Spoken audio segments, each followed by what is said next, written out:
Welcome to The Journey. Today we're going to talk about how to stand out in a growing e-commerce market.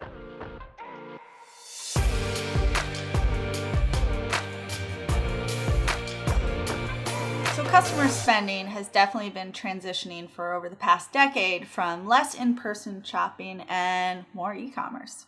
The top 10 US retail giants like Amazon, Walmart, and Best Buy now hold roughly 60% of the market share, and they're not slowing down.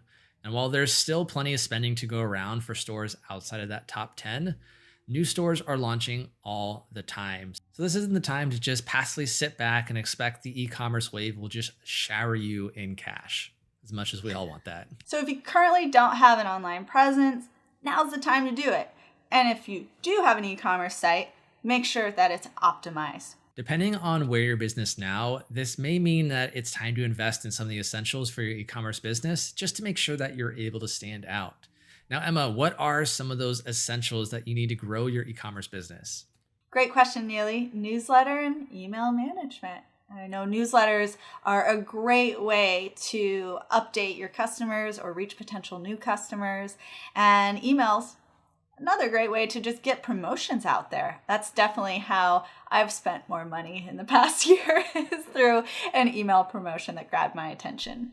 And not only that, but there's enough research that really shows that email newsletters kind of outperform and are more effective than social media. So Emma, what makes email marketing so effective? It'll help you create new leads. It also is going to position you as the expert that you are. In addition to that, newsletters are great for highlighting new products. That's how I always stay in the loop on things that are trending. And you can tailor them to individual customers to help bolster conversions. And hey, I'm pretty sure we did a video on that here.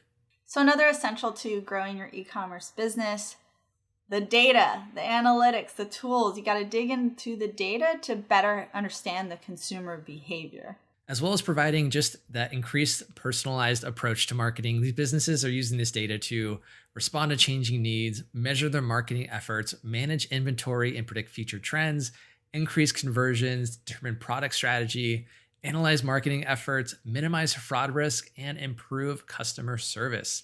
Once you have access to all this detailed information, you can make better informed decisions about your direction, reduce costs, and really maximize your overall earnings. While some online stores, they attempt to compete with price, this is not always the best decision financially.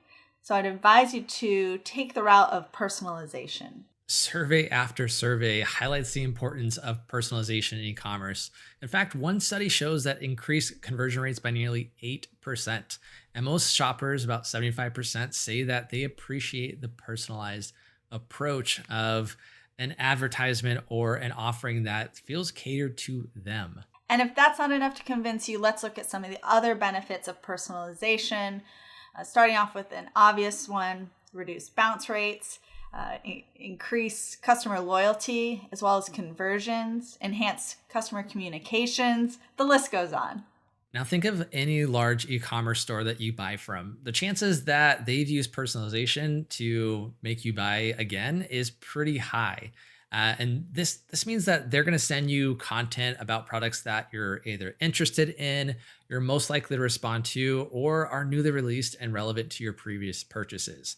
I know me personally, I just bought a Nintendo Switch from Best Buy, and then a week or two later, I got an email from them about some fancy accessories that will just enhance the gaming experience that I may or may not have purchased right away. So it works, having that personalized approach of making sure that the content that you give out to your audience, it fits their needs at the right time.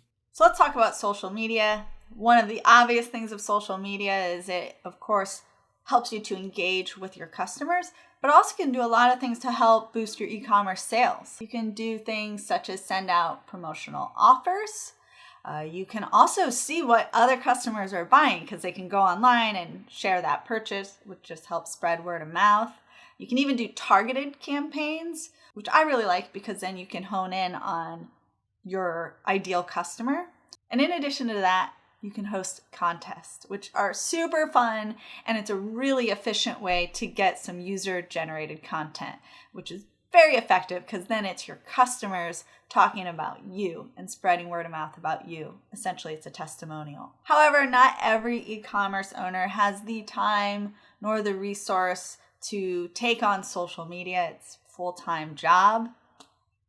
And this is where some essential tools will come into play and be totally invaluable. Let's not forget about dedication to customer service, and there's really no getting away from it. Good customer relations are essential to your growth.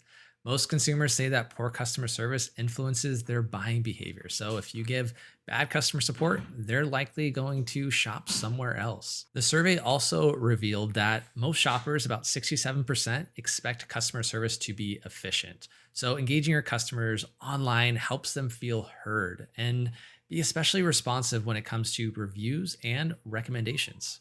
So 2 out of 3 people expect a response from a company via social media within the same day. So you want to practice excellent customer service? Here's what you should do. Monitor your Facebook, Twitter, Instagram, etc. And be sure to respond to all feedback, whether it's positive or negative, and that'll really help to boost your online customer service. And so by responding as quickly as possible and responding to your customers, whether negative or positive feedback is given to you, it can really show your customers that you care, that you're listening, and it's impressive. But look, we get it. Most small to medium-sized businesses don't have the time or resource, so consider maybe doing some automated responses or reaching out for help from another company. Yeah, I mean, really, for instance, with looking at your analytics tool to really improve your response times, or you can use specific CRM software such as HubSpot or Zoho CRM, which has many automated responses. And even social media aspects, you can set up automated responses if someone reaches out through Instagram DM or even Facebook DM, and give them a list of options to either get information about your business, answer general questions, or just, hey, I'm going to be around from 8 to 5 and I'll get your response then. So a couple of easy ways to have that automation aspect so you don't feel like you're always working. So the shift to e-commerce is not going to slow down, and the global events have pushed us even more to shopping online. So consumer behavior, it's changed, and the old ways of shopping, the old buying habits are gone. And hey, if you haven't made the move to e-commerce yet, or if your store is really lacking the tools to make it a success, now might be a good time to optimize your online offerings. All right, that's a wrap. You just learned how to stand out in a growing e-commerce market. Be sure to like this video. Also, leave us a comment below. We want to hear from you. And while you're there, subscribe to that channel and ring that bell to get these episodes first. This is The Journey. We'll see you next time.